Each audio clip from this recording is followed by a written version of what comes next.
Session. आज हम जिस बिंदु के बारे में चर्चा करेंगे वो रहेगा राजस्थान के अंदर प्रजामंडल, और प्रजामंडल के अंदर दो बड़े महत्वपूर्ण बिंदुओं के बारे में चर्चा करेंगे। एक तो कौन सा प्रजामंडल कब स्थापित हुआ है और कौन से प्रजामंडल की स्थापना किसने की, ताकि एग्जाम से पहले आपका एक बार रिवीजन हो जाए। आइए शुरू करते हैं। सबसे पहले राजस्थान का पहला प्रजामंडल कौन सा, तो आप कहेंगे सर राजस्थान का जो पहला प्रजामंडल है वो है आपके, लीजिए, जयपुर प्रजामंडल।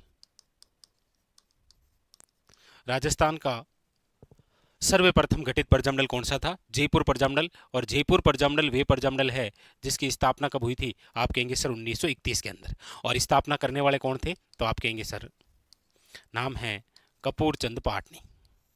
क्या नाम है? कपूर चंद पाटनी। ठीक है। दूसरी बात, आप कहेंगे सर जयपुर प्रजामंडल वह प्रजामंडल है जिसका पुनर्गठन हुआ है। आप कहेंगे बिल्कुल सर। और इसका पुनर्गठन करने वाले कौन थे? तो आप कहेंगे सर जमनालाल बजाज। याद रखेंगे कौन थे? जमनालाल बजाज।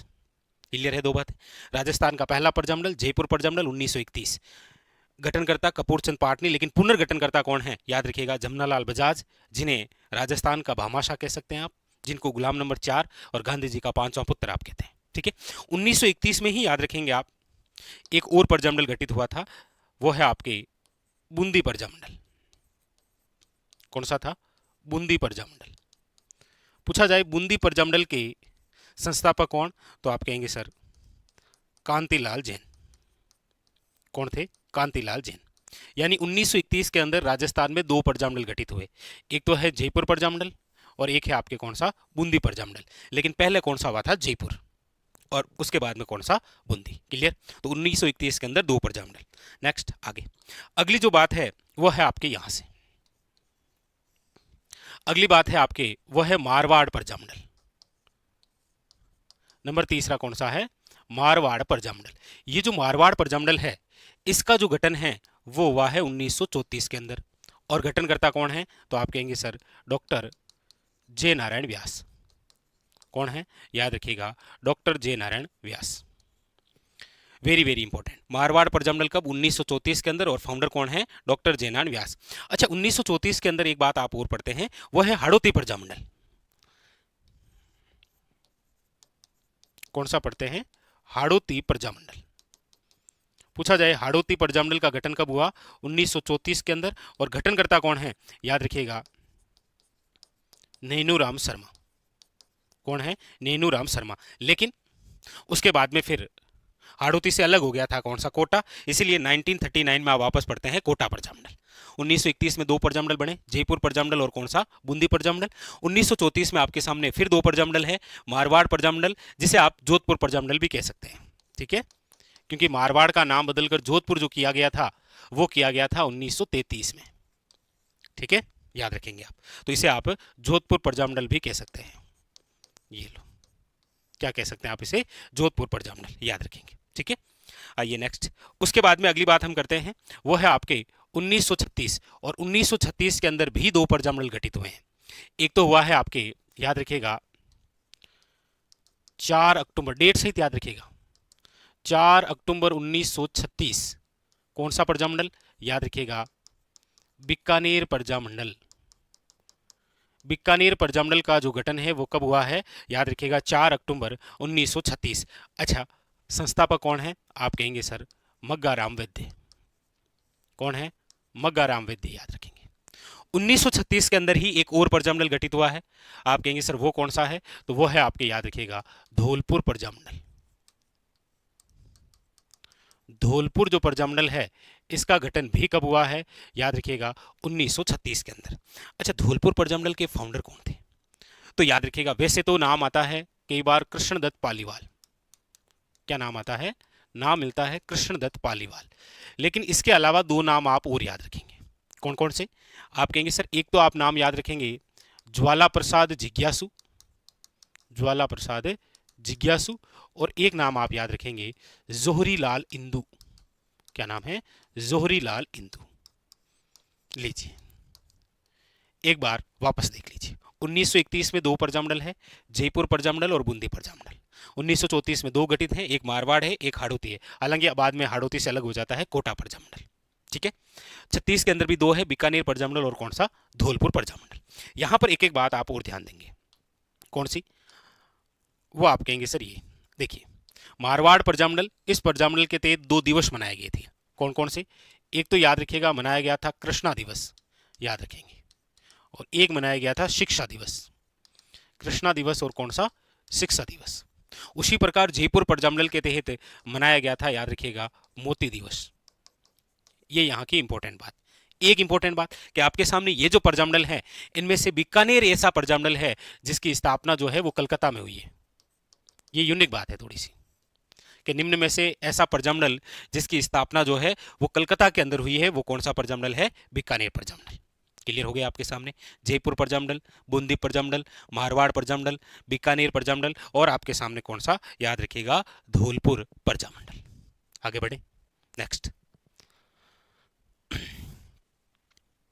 ये लीजिए, आगे जो प्रजामंडल हैं उनके बारे में हम चर्चा करते हैं। तो देखिए, अब हम उन प्रजामंडलों की चर्चा करेंगे जिनका गठन जो है वो कब हुआ है, 1938 में। देखिए, 31 में कौन कौन से हैं, जयपुर और बूंदी। 34 में कौन सा है, मारवाड़ और हाड़ौती। 36 में कौन सा है, बीकानेर और याद रखेंगे धौलपुर। अब हम बात कर लेते हैं 1938 में जो जो घटित हुए एक साथ। देखिए, 1938 में जो घटित है उसके अंदर लीजिए अलवर प्रजामंडल। कौन सा है, अलवर प्रजामंडल घटित कब है, 1938 के अंदर। संस्थापक कौन कौन है, तो याद रखिएगा, अलवर प्रजामंडल के जो संस्थापक हैं उनमें नाम है हरि नारायण शर्मा और कुंज बिहारी मोदी। ये लो, कुंज बिहारी मोदी।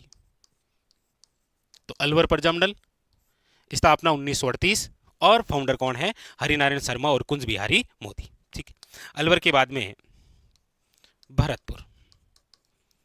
भरतपुर प्रजामंडल की बात करते हैं तो भी स्थापना कब है, आप कहेंगे सर 1938, और इसके फाउंडर कौन है, तो याद रखेंगे आप, वो है किशनलाल जोशी, किशनलाल जोशी, और याद रखेंगे गोपीलाल यादव। हालांकि एक नाम और भी याद रखेंगे आप, वो है जुगल किशोर चतुर्वेदी। ये भी नाम आ जाता है, जुगल किशोर चतुर्वेदी, क्योंकि हमारे राजस्थान के संदर्भ में आप पढ़ते हैं दूसरा नेहरू कहा गया है इनको, तो ये नाम जरूर याद रखेंगे। भरतपुर प्रजामंडल, किशनलाल जोशी और गोपीलाल यादव। ठीक है, और जुगल किशोर चतुर्वेदी। ठीक है, आगे अगला है, वो है आपके सामने करौली प्रजामंडल। और करौली प्रजामंडल याद रखिएगा नाम, वो है त्रिलोक चंद माथुर। त्रिलोक चंद माथुर, बहुत ही इंपॉर्टेंट। ये लो, तो अलवर प्रजामंडल, भरतपुर प्रजामंडल और करौली प्रजामंडल। इसके बाद में है अगला, वो है आपके यहां से, और वो आ गया ये शाहपुरा प्रजामंडल। कौन सा है, शाहपुरा प्रजामंडल। शाहपुरा प्रजामंडल भी 1938। अच्छा, संस्थापक कौन है, आप कहेंगे सर रमेश चंद ओझा। तो अलवर, भरतपुर, करौली, शाहपुरा प्रजामंडल, और 1938 के अंदर ही है आपके कौन सा, आप कहेंगे सर वेरी वेरी इंपॉर्टेंट, और वह है यहां से मेवाड़ प्रजामंडल। और मेवाड़ प्रजामंडल का जो गठन है वो तो आप डेट सहित याद रखेंगे, वो है आपके 24 अप्रैल 1938। मेवाड़ प्रजामंडल के जो संस्थापक हैं उनका नाम है, याद रखिएगा, माणिक्यलाल वर्मा। क्या नाम है, माणिक्यलाल वर्मा। लेकिन यहाँ पर अध्यक्ष कौन थे, ये भी इंपॉर्टेंट है, याद रखिएगा, वो थे आपके बलवंत सिंह मेहता। कौन थे, बलवंत सिंह मेहता। ये इंपॉर्टेंट याद रखिएगा। मेवाड़ प्रजामंडल 24 अप्रैल 1938 के अंदर स्थापना है मेवाड़ प्रजामंडल की। संस्थापक कौन है, माणिक्यलाल वर्मा। आप सब जानते हैं माणिक्यलाल वर्मा वही व्यक्ति हैं जिनको मेवाड़ का गांधी आप कहते हैं। और अध्यक्ष कौन, याद रखिएगा, बलवंत सिंह मेहता। तो ये सारे जो प्रजामंडल हैं आपके सामने, ये तो कौन से हैं, आप कहेंगे सर 1938 में जो स्थापित हुए हैं वो अलवर, भरतपुर, करौली, शाहपुरा और कौन सा, याद रखिएगा, इधर से मेवाड़। क्लियर है।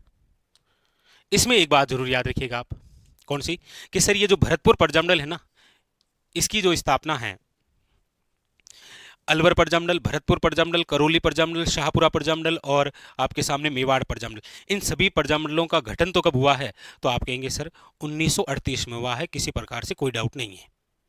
लेकिन याद रखेंगे भरतपुर प्रजामंडल की जो स्थापना है वो कहाँ पर हुई है, तो याद रखिएगा रेवाड़ी, रेवाड़ी हरियाणा। क्योंकि इससे पहले हम पढ़ के आए हैं, ये देखिए यहाँ पर कि जो बीकानेर प्रजामंडल है इसका जो गठन है वो कहाँ पर हुआ है, तो याद रखिएगा कलकत्ता में। ठीक है, क्लियर है बात यहां पर भी। तो 1938 वाले हो गए, अलवर हो गया, भरतपुर हो गया, करौली हो गया, शाहपुरा हो गया, और आपके कौन सा हो गया है, याद रखिएगा मेवाड़। अब जो बाकी बचे हैं उनको देख लेते हैं।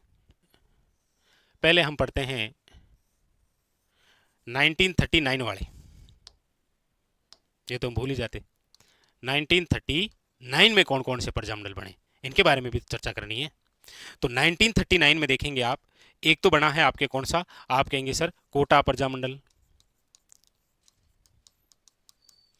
1939 कोटा प्रजामंडल बना है।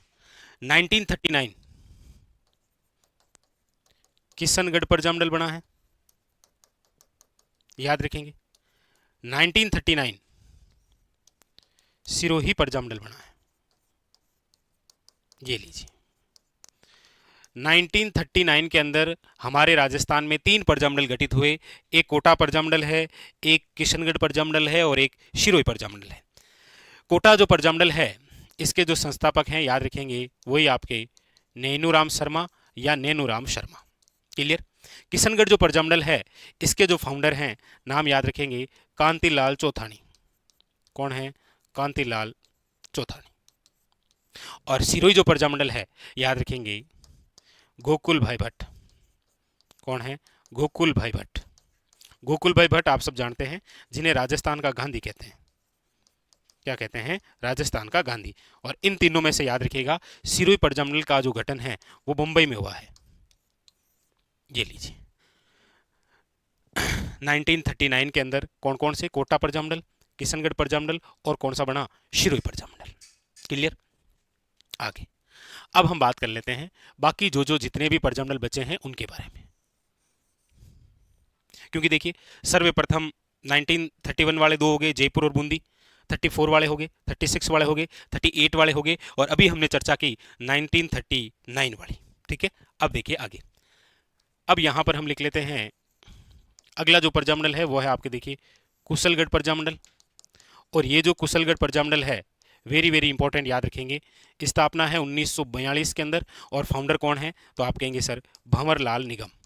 याद रखिएगा कौन है, भंवरलाल निगम।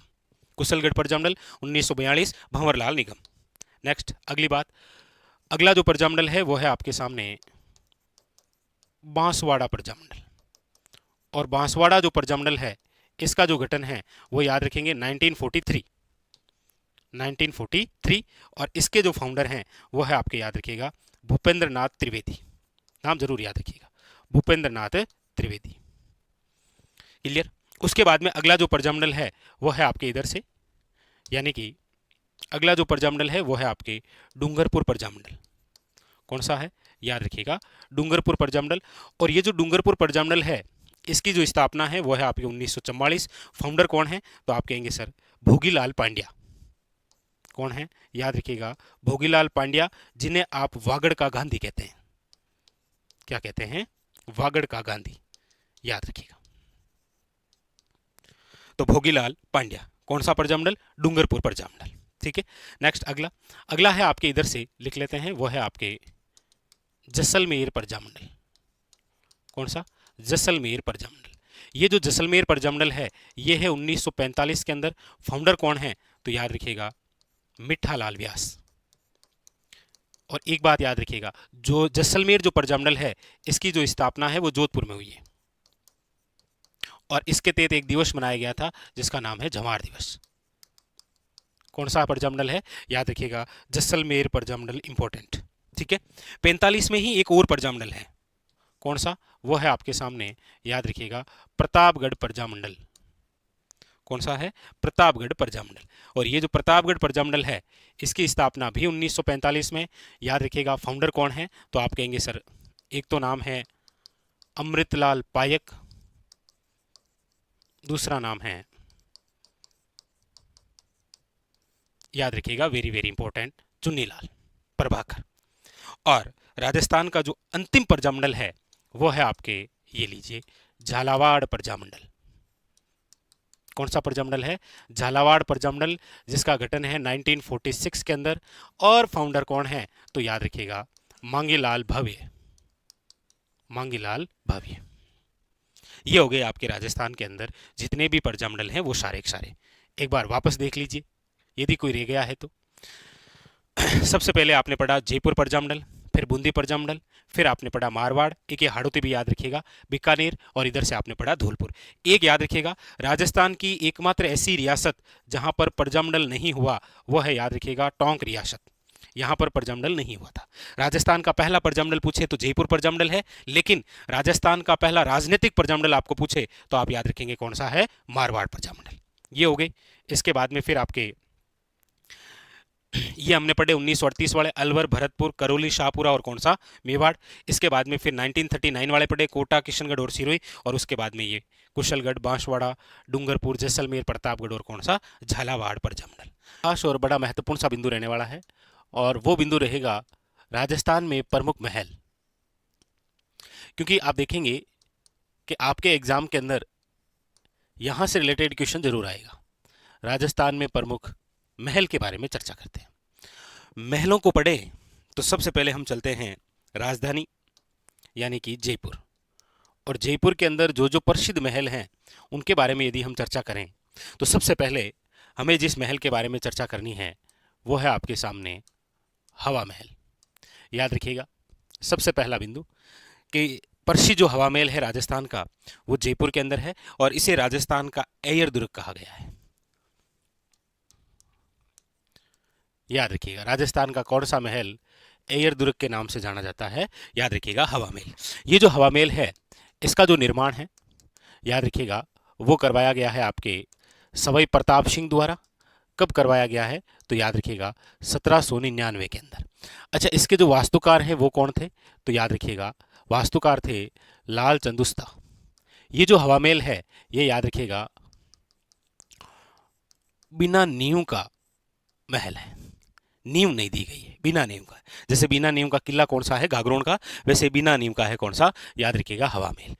अच्छा, कर्नल जेम्स टोड के अनुसार हवा महल का जो आकार है वो भगवान श्री कृष्ण के मुकुट के समान है। ये जो इमारत है याद रखिएगा ये 5 मंजिला है। कितनी मंजिला है? याद रखिएगा 5 मंजिला इमारत है। और इसकी जो पहली मंजिल है, दूसरी मंजिल है, तीसरी मंजिल है, चौथी मंजिल है और 5वीं जो मंजिल है, इन मंजिलों के नाम जरूर पूछे गए हैं। जैसे पहली जो मंजिल है उसका नाम है शरद, दूसरी का नाम है रतन, तीसरी का नाम है विचित्र, चौथी का नाम है प्रकाश और 5वीं का क्या है? हवा। इन सब के पीछे मंदिर लगाना है। शरद, रतन, विचित्र, प्रकाश और हवा। पहली जो मंजिल है इसका एक और नाम याद रखना है, वो है प्रताप। ये जो हवा महल है याद रखिएगा इस हवा महल के अंदर 953 खिड़कियां हैं। ये भी आप याद रखें, 953 क्या है? खिड़कियां हैं। Very very important. तो हवा महल जयपुर के अंदर राजस्थान का एयर दुर्ग है। इसका निर्माण प्रताप सिंह द्वारा 1799 के अंदर कराया गया। इसके वास्तुकार है लाल चंदुस्ता, बिना नींव का है, 5 मंजिला है, 953 खिड़कियां हैं और 5 मंजिलों के नाम याद रखिएगा भगवान श्री कृष्ण के मुकुट जैसा दिखाई देता है। एक इंपॉर्टेंट। नंबर 2, दूसरा जो इंपॉर्टेंट है जयपुर के अंदर वो है याद रखिएगा कदमी महल। कौन सा महल है? याद रखिएगा कदमी महल। ये जो कदमी महल है ये आपके कहां पर बना हुआ है? याद रखिएगा आमेर के अंदर। ये जो कदमी महल है ये बनाया गया है राजदेव द्वारा। याद रखिएगा इसी कदमी महल के अंदर ये जो कछावा शासक हैं, इन कछावा शासकों का क्या होता है? याद रखिएगा राज तिलक। और ये राज तिलक मीणा जनजाति द्वारा। याद रखिएगा कौन सा महल है? कदमी महल। यहीं जयपुर के अंदर ही याद रखिएगा एक महल है आपके, वो है सिसोदिया रानी का महल। बड़ा खास क्वेश्चन है सिसोदिया रानी का महल, क्योंकि हमारे जहन में सिसोदिया नाम आते ही हम उदयपुर जाते हैं, जबकि सिसोदिया रानी का जो महल है वो याद रखिएगा सवाई जयसिंह द्वारा कहाँ बनाया गया है? जयपुर के अंदर। Very very important. ठीक है, कौन सा? सिसोदिया रानी का महल। यहीं जयपुर के अंदर है आपके एक, वो है मुबारक पैलेस या मुबारक महल। याद रखिएगा जिसे कहा जाता है वेलकम पैलेस। बहुत इंपॉर्टेंट क्वेश्चन है ये। निम्न में से जयपुर का कौन सा महल वेलकम पैलेस के नाम से जाना जाता है? याद रखिएगा मुबारक पैलेस। माधो सिंह द्वारा बनाया गया था, वो भी सेकंड। माधो सिंह सेकंड द्वारा। एक मुबारक जो महल है वो आपके टोंक में है, जो कभी ऊंट की कुर्बानी के लिए प्रसिद्ध हुआ करता था। किसके लिए प्रसिद्ध हुआ करता था? ऊंट की कुर्बानी के लिए। ठीक है, लेकिन ये जयपुर का मुबारक पैलेस है जो कि वेलकम पैलेस के नाम से जाना जाता है। एक आपसे पूछा जाता है कि हमारे राजस्थान में माधवेंद्र पैलेस कहाँ पर है। याद रखिएगा, ये जो माधवेंद्र पैलेस है ये जयपुर के जिस किले में है वह है नाहरगढ़ का किला। कौन सा है? नाहरगढ़ किला। और नाहरगढ़ किले में आप सब जानते हैं एक जैसे 9 महल बने हुए हैं। 9 पासवानों के लिए बनाए थे माधो सिंह ने विक्टोरिया शैली में। ये जो माधवेंद्र पैलेस है इसी में एक जैसे 9 महल हैं, जिसमें प्रत्येक महल के पीछे प्रकाश है, जैसे खुशहाल प्रकाश है, लक्ष्मी प्रकाश है, सूरज प्रकाश है, इस प्रकार से। तो जयपुर के अंदर एक तो हवा महल याद रखना है, एक आपको कदमी महल याद रखना है, सिसोदिया रानी का महल याद रखना है, मुबारक पैलेस याद रखना है, और याद रखना है आपको माधवेंद्र पैलेस। कौन सा है? Madhavendra palace. Very very important. ठीक है, ये तो है आपके, याद रखिएगा, प्रसिद्ध जयपुर के जो जो प्रसिद्ध हैं, जो जो एग्जाम ने पूछ रखे हैं, बस उसी के बारे में चर्चा कर रहे हैं। ठीक है, अब आइए आप इधर बात करते हैं बीकानेर। देखिए, बीकानेर के अंदर जो महल है उसका नाम है, याद रखिएगा, अनूप महल। और ये जो अनूप महल है ये बना हुआ है जूनागढ़ में। अनूप सिंह ने बनाया था। ये इंपॉर्टेंट इसीलिए हो जाता है क्योंकि यहाँ पर बीकानेर के शासकों का राज तिलक होता है। बीकानेर के शासकों का क्या होता है? याद रखिएगा, राज तिलक। इसीलिए ये इंपॉर्टेंट है। कौन सा? अनूप महल। इसी प्रकार आपको पता हो यहां पर है आपके ये बीकानेर हो गया। अब आ जाते हैं नेक्स्ट आगे, लीजिए जोधपुर। जोधपुर की हम बात करते हैं तो देखिए जोधपुर के अंदर एक तो सबसे पहले चर्चा होगी वह है श्रृंगार चौकी। श्रृंगार जो चौकी है वो निर्मित है, याद रखिएगा, तख्त सिंह द्वारा, क्योंकि यहां पर मारवाड़ के शासकों का राज तिलक होता है। मारवाड़ शासकों का क्या होता है? राज तिलक। इसके अलावा याद रखिएगा जोधपुर के अंदर ही है आपके बीजोलाई के महल। क्या है? बीजोलाई महल। और यहीं पर है, याद रखिएगा, एक थंबा महल, जिसे आप कहते हैं एक प्रहरी मीनार, जिसका निर्माण, याद रखिएगा, अजीत सिंह ने करवाया था। ये इंपॉर्टेंट है, याद रखिएगा। आपको पूछा जाए कि हमारे राजस्थान के अंदर एक थंबा महल या फिर इसे आप कहते हैं आपके एक प्रहरी मीनार जो है वो कहां पर है? आपके जोधपुर के अंदर, जो कि किसने बनाई? याद रखिएगा, अजीत सिंह द्वारा। ठीक है, लेकिन याद रखिएगा यहीं पर ये तो है एक थंबा महल। आपको पूछा जाए एक थंबिया महल ये कहां पर है आपके? तो याद रखिएगा डूंगरपुर के अंदर। किसने बनाई? तो याद रखिएगा शिव सिंह ने। तो एक थंबा महल पूछा जाए तो जोधपुर हो जाएगा, और याद रखिएगा एक थंबिया महल पूछा जाए तो याद रखिएगा क्या हो जाएगा आपके सामने? डूंगरपुर। याद रखिएगा इसी डूंगरपुर के अंदर एक पैलेस है जिसका नाम है, याद रखिएगा, उदय विलास पैलेस। बहुत अच्छा क्वेश्चन बनता है क्योंकि उदय विलास जो पैलेस है हमारे जहन में आता है उदयपुर, जबकि नहीं। उदय विलास पैलेस जो है वो है आपके कहां पर? याद रखिएगा डूंगरपुर में। कहां पर बना हुआ है? डूंगरपुर के अंदर। Very very important. ठीक है, अच्छा, इसके अलावा एक चर्चा मैं और करता हूं आपके साथ। वो कौन सी है? वो ध्यान दीजिए, मैं चर्चा कर रहा हूं बादल महल को लेकर। देखिए, हमारे राजस्थान के अंदर बादल महल जो है वो कहां कहां बने हुए हैं और कौन कौन से प्रसिद्ध हैं। देखिए, सबसे ऊंचा जो बादल महल है वो बना हुआ है आपके कहां पर? याद रखिएगा, जैसलमेर में। महाराणा प्रताप का जहां जन्म हुआ है जिस बादल महल में, वो बना हुआ है कुंभलगढ़ में। कलात्मक जो बादल महल है वो है आपके कहां पर? याद रखिएगा, नागौर में। ये 3 तो हो गए हैं आपके सबसे खास। इसके अलावा याद रखिएगा एक बादल महल जो है वो बूंदी के अंदर है, और एक आपके कहां पर है? तो डूंगरपुर में। क्योंकि एक बार एग्जाम ने पूछ लिया था निम्न में से वह जिला जहां पर बादल महल नहीं है, ऑप्शन में था बांसवाड़ा। ऑप्शन में कौन सा था? याद रखिएगा, बांसवाड़ा।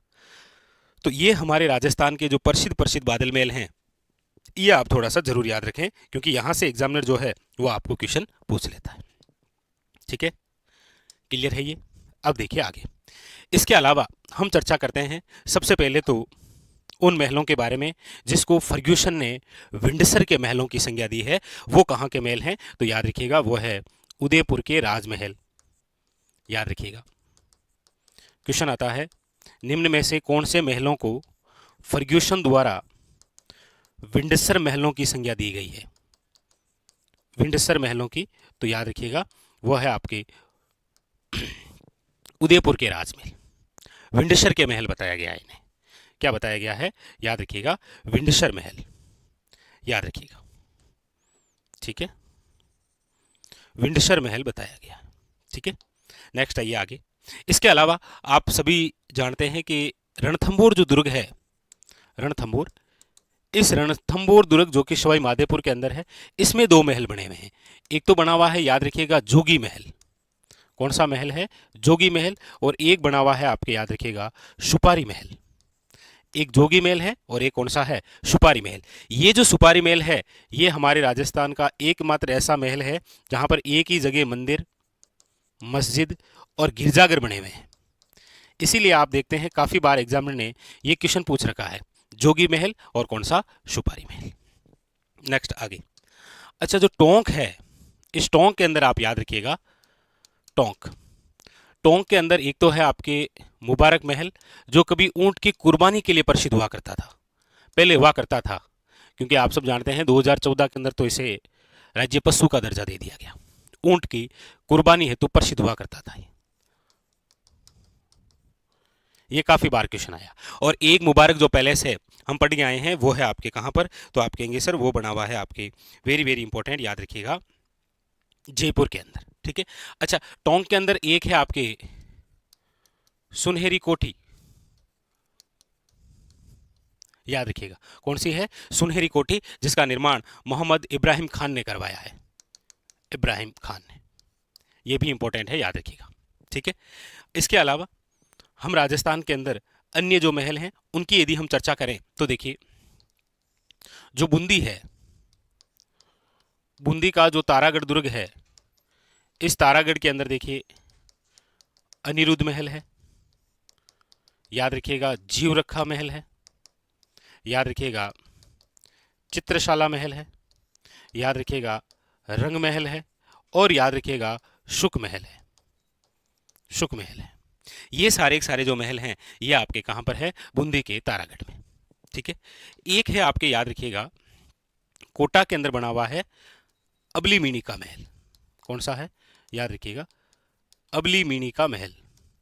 और ये जो अबली मीणी का महल है, याद रखिएगा, ये आपके हाड़ौती का ताजमहल है। हाड़ौती का क्या है? ताजमहल, याद रखिएगा। वैसे हमारे राजस्थान का दूसरा ताजमहल भी आप कह सकते हैं इसे। ठीक है। एक है आपके खेतड़ी महल, खेतड़ी महल जो कि झुंझुनू में है, जिसे आप झुंझुनू का हवा महल कहते हैं। क्या कहते हैं? झुंझुनू का हवा महल। लखनऊ जैसी भूल भुलैया है इसमें, याद रखिएगा। क्या है? लखनऊ जैसी भूल भुलैया। तो ये भी क्वेश्चन आया है काफी बार कि निम्न में से झुंझुनू का हवा महल जो है वो किस इमारत को कहते हैं? तो आप ये याद रखेंगे, वेरी वेरी इंपॉर्टेंट, जिसे कहते हैं वो है आपके खेतड़ी महल। ठीक है। एक आता है राजस्थान में सरिस्का पैलेस, कहां पर है? सरिस्का पैलेस। तो याद रखिएगा, अलवर जिले के अंदर बना हुआ है सरिस्का पैलेस। महल की चर्चा हो रही है तो याद रखिएगा सरिस्का पैलेस यहां पर बना हुआ है। ठीक है। एक आप याद रखिएगा, आपको पूछ लिया जाए कि हमारे राजस्थान में झाली रानी का मालिया कहां बना हुआ है? झाली रानी का मालिया। तो याद रखिएगा, झाली रानी का जो मालिया है वो बना हुआ है कुंभलगढ़ में। कहां पर है? कुंभलगढ़ के अंदर। इसके अलावा यदि हम चर्चा करें यहां, तो देखिए जो चित्तौड़गढ़ दुर्ग है ना, कौन सा? चित्तौड़गढ़ दुर्ग। इस चित्तौड़गढ़ दुर्ग के अंदर जो महल बने हुए हैं उसमें देखिए कुंभा महल है, याद रखिएगा। इसी के अंदर पद्मनी महल है। कौन सा है? पद्मनी महल। इसी के अंदर घोराबादल महल बना हुआ है, याद रखिएगा। यहीं पर है आपके कंवरपदा का महल। कौन सा है? याद रखिएगा, कंवरपदा महल। यहीं है फतेह प्रकाश महल, फतेह प्रकाश महल, याद रखिएगा। तो चित्तौड़गढ़ जो दुर्ग है, यहाँ पर कुंभा महल है, कंवरपदा का महल है, पद्मनी महल है, घोरा बादल महल है, और याद रखिएगा फतेह प्रकाश महल। जबकि कुंभलगढ़ जो है यहाँ पर कौन सा है, तो याद रखिएगा झाली रानी का क्या बना हुआ है, माली। ठीक है। इसके अलावा देखिए जैसलमेर जो है, जैसलमेर के अंदर जो सोनार दुर्ग है, सोनार किला, यहाँ पर यदि हम चर्चा करें तो देखिए यहाँ पर है आपके जवाहर विलास महल है, गज विलास महल है, सर्वोत्तम विलास महल है, और बादल महल के बारे में मैंने आपको बता ही दिया। याद रखिएगा, ये 3 नाम देकर आपको पूछ लेगा निम्न में से दिए गए जो महल है ये आपके कहाँ पर स्थित हैं या कहाँ पर बने हुए हैं। इस प्रकार से एग्जामिनर आपको पूछता है। ठीक है।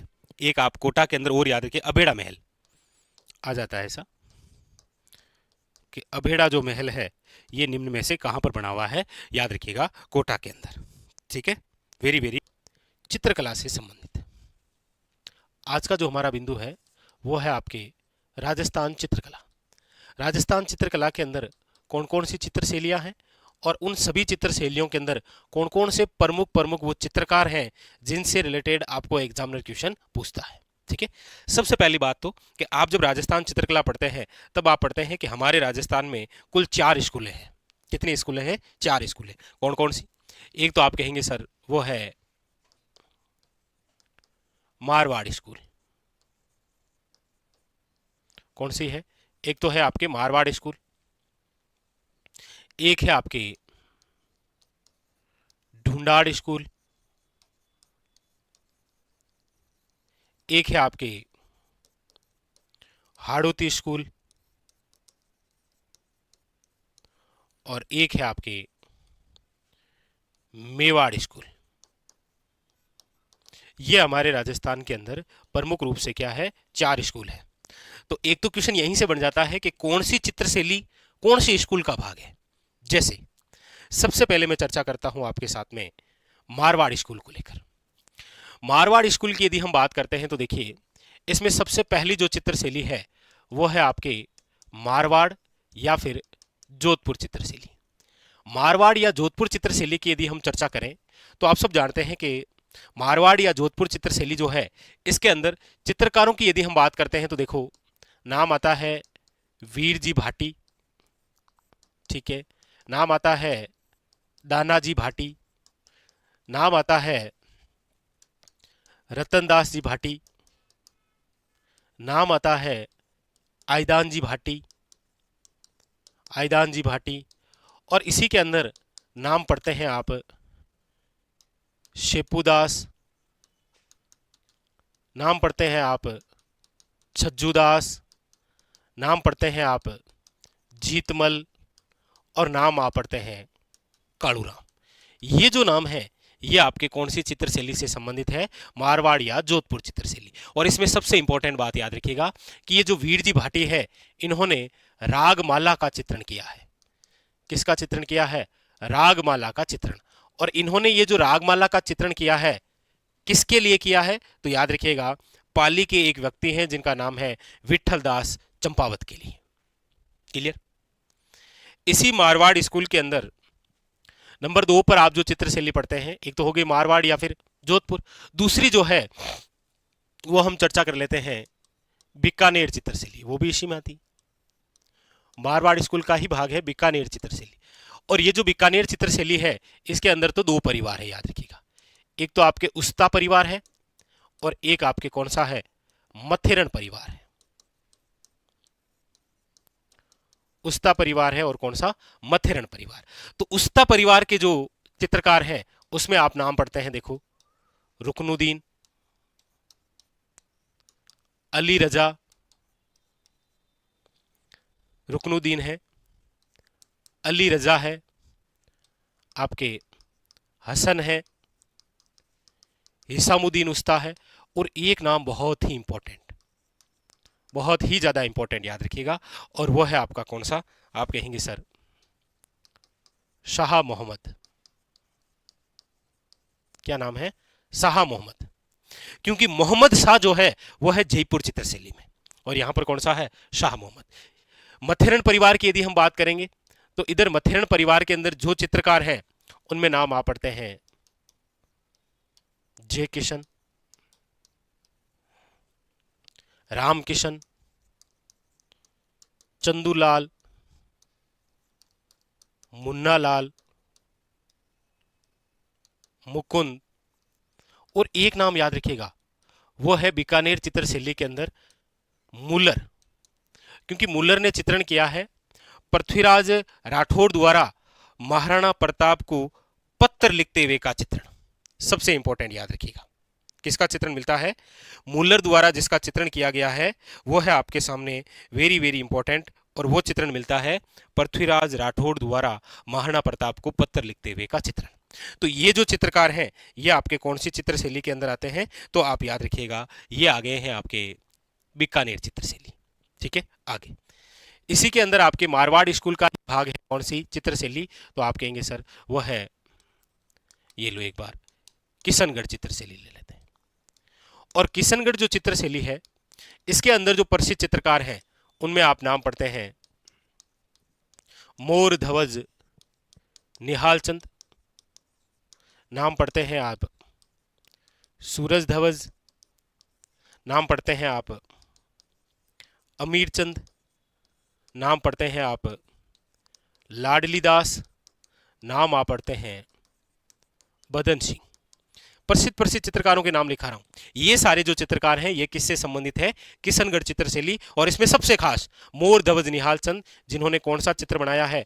बनी ठनी का चित्र बनाया है, बनी ठनी चित्र याद रखिएगा। ठीक है, इसी मारवाड़ स्कूल का भाग है आपके, वो है नागौर चित्रशैली। अच्छा, नागौर जो चित्रशैली है याद रखिएगा इसमें कोई चित्रकार नहीं, बट क्वेश्चन बहुत खास है। नागौर चित्रशैली में आपको याद रखना है एक तो कि ये मारवाड़ स्कूल का भाग है, और अगली बात बुझे हुए रंगों या फीके रंगों का प्रयोग होता है। ठीक है, इसी के अंदर आप पढ़ते हैं जैसलमेर चित्रशैली। और जैसलमेर चित्रशैली की भी एक खास बात है कि ये वे चित्रशैली है जिस पर अन्य किसी भी चित्रशैली का प्रभाव नहीं दिखाई देता है, इसीलिए आप पढ़ते हैं कि ये स्थानीय चित्रशैली के नाम से जानी जाती है। एकमात्र चित्रशैली जिस पर अन्य किसी भी चित्रशैली का प्रभाव नहीं है वह है जैसलमेर चित्रशैली। अच्छा, इसी मारवाड़ स्कूल का भाग है आपके कौन सी? वो है अजमेर चित्रशैली। और ये जो अजमेर चित्रशैली है इस अजमेर चित्रशैली के अंदर आप जो है वो एक तो महिला चित्रकारों के नाम याद रखिएगा, यानी कि मेल और फीमेल। महिला चित्रकार कौन कौन सी है? तो आप याद रखिएगा नाम, एक तो है साहिबा और एक है आपके उसना। जबकि अच्छा सॉरी, ये महिलाओं के नाम हो गए। अजमेर चित्रशैली के अंदर महिलाओं के नाम हो गए हैं आपके साहिबा और उसना। और पुरुषों के चित्रकारों के जो नाम हैं उसमें आप याद रखिएगा जुनियारा चांद, सावररा तैयब, अल्लाह बख्श, और नाम याद रखिएगा नारायण भाटी।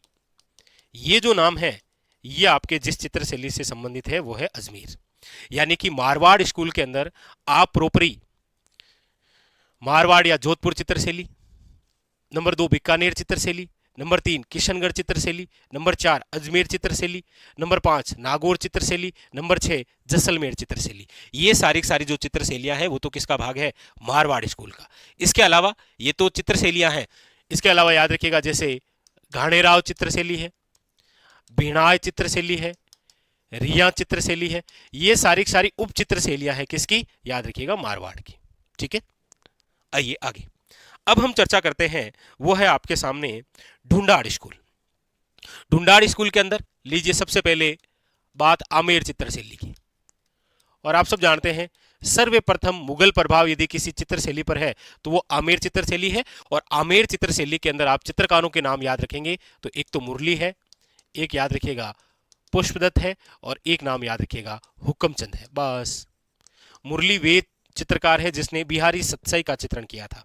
ठीक है, ये आमेर चित्रशैली। अच्छा, आमेर चित्रशैली का ही विकसित रूप जो है वो है आपके कौन सी चित्रशैली? तो आप कहेंगे सर जयपुर चित्रशैली। कौन सा? याद रखिएगा जयपुर चित्रशैली। जयपुर चित्रशैली के अंदर चित्रकारों के नाम क्या बात करेंगे तो याद रखिएगा एक का नाम है साहिब राम। और साहिब राम वे चित्रकार है जिसने आदमकद चित्र बनाया है। और सर्वप्रथम आदमकद चित्रण किसी का बना है तो वो सवई ईश्वरी सिंह का बनाया था साहिब राम ने। तो एक साहिब राम, एक याद रखिएगा लालचंद।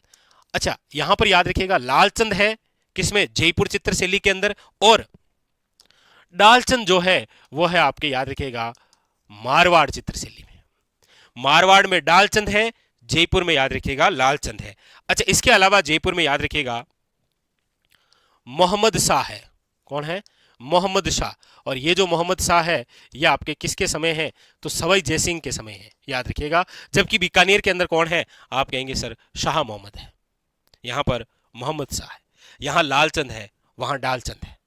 ओके, यहां साहिब राम है, यहां पर साहिबा है। ठीक है, तो ये आपके जयपुर जो चित्रशैली है जहां से प्रमुख चित्रकार आपके सामने आते हैं, साहिब राम है, लालचंद है, आपके मोहम्मद शाह है। इसके अलावा भी आपके सामने चिमना है, हुक्मा है, उदय है, लेकिन ये खास है। ठीक है, आगे अगली जो बात है, आमेर चित्रशैली हो गई, जयपुर चित्रशैली हो गई, और इसी के अंदर आप पढ़ते हैं उनियारा चित्रशैली। और उनियारा जो चित्रशैली है इसके अंदर जो चित्रकार है उनका नाम है, देखिए, धीमा है, कांसी है, बख्ता है, और याद रखिएगा वेरी वेरी इंपॉर्टेंट, मीर बख्श है। ये उनियारा चित्रशैली। इसी के अंदर आती है आपके अलवर चित्रशैली। अलवर चित्रशैली की हम बात करते हैं तो अलवर चित्रशैली में जो जो चित्रकार हैं उसमें देखो, शिव कुमार, कौन है? याद रखिएगा शिव कुमार, डालूराम, मूलचंद। मूलचंद कौन? हाथी दांत पर चित्रण करने वाला। सालिग्राम, याद रखिएगा इंपॉर्टेंट। छोटेलाल, जमुना दास या जमुना दास, राम प्रसाद और राम गोपाल। ये जो चित्रकार हैं ये सारे के सारे किस चित्रशैली से संबंधित हैं? याद रखिएगा अलवर चित्रशैली से। ठीक है, ढूंढाड़ स्कूल के अंदर ही एक और है आपके, कौन सी चित्रशैली? वो आती है शेखावटी चित्रशैली। याद रखिएगा शेखावटी जो बोली है ना वो तो मारवाड़ी की बोली है, लेकिन शेखावटी चित्रशैली जो है वो ढूंढाड़ स्कूल का भाग है। और शेखावटी चित्रशैली के अंदर आप एक ही चित्रकार का नाम पढ़ते हैं, वो भी देवा। बाकी शेखावटी चित्रशैलियों के बहुत सारे केंद्र आप पढ़ते हैं, जैसे उदयपुर वाटी है, जैसे आपके फतेहपुर है, जैसे आपके महनसर है, ये सब। ठीक है, लेकिन यहाँ हमारी चर्चा चित्रकारों से। तो ढूंढाड़ स्कूल के अंदर ये चित्रशैली आती है, मारवाड़ के अंदर ये आती है। उसके बाद में चर्चा करते हैं हाड़ौती स्कूल की। कर लें क्या? हाड़ौती स्कूल के अंदर याद रखिएगा एक तो है कोटा चित्रशैली और एक है आपके, याद रखिएगा, बूंदी चित्रशैली। कोटा और बूंदी दो चित्रशैली है। इसके अलावा एक दुगारी चित्रशैली जो कि बूंदी में है, वो इसकी उप चित्रशैली में आ जाती है। और एक झालावाड़ जो चित्रशैली है वो भी हाड़ौती स्कूल के अंदर उप चित्रशैलियों के भाग है। तो ये दोनों तो उप चित्रशैलियां हैं, ये मुख्य रूप से चित्रशैली है। कौन सी? कोटा और बूंदी। कोटा जो है इसका तो अन्य नाम है कोटा चित्रशैली का, वो है आपके वेरी वेरी इंपॉर्टेंट, याद रखिएगा, शिकार चित्रशैली। कोटा चित्रशैली वे चित्रशैली है जिसके अंदर नारियों को शिकार करते हुए दर्शाया गया है। जबकि बूंदी चित्रशैली जो है उसका अन्य नाम है पक्षी चित्रशैली, सर्वाधिक पशु पक्षियों का चित्रण मिलता है। हमारी बात है चित्रकारों की। कोटा के अंदर याद रखिएगा चित्रकार है जिसमें एक का नाम तो है डालू, एक का नाम है, याद रखिएगा, लच्छीराम, और एक का नाम है नूर मोहम्मद। ये लो, कहीं पर शाह मोहम्मद है, कहीं पर मोहम्मद शाह है, कहीं पर नूर मोहम्मद है, याद रखिएगा इंपॉर्टेंट। और बूंदी चित्रशैली की हम बात करते हैं तो बूंदी चित्रशैली के अंदर देखिए एक तो नाम मिलता है सुरजन, एक नाम है अहमद अली। क्योंकि इतने सारे नाम हैं, आप ये याद रखेंगे तो काम हो जाएगा। और ये जो डालू है ना, ये डालू, इस डालू ने, याद रखिएगा, रागमाला शेठ बनाया था। क्या बनाया था? रागमाला शेठ। क्योंकि इससे पहले रागमाला हम पढ़ के आए हैं कहां पर? ये रही मारवाड़ के अंदर वीर जी भाटी द्वारा, और यहां पर रागमाला शेठ डालू ने बनाया था, याद रखिएगा। ठीक है, तो ये हो गई हाड़ौती स्कूल में दो चित्रशैलियां। बात करते हैं मेवाड़ स्कूल। मेवाड़ स्कूल के अंदर लीजिए सबसे पहले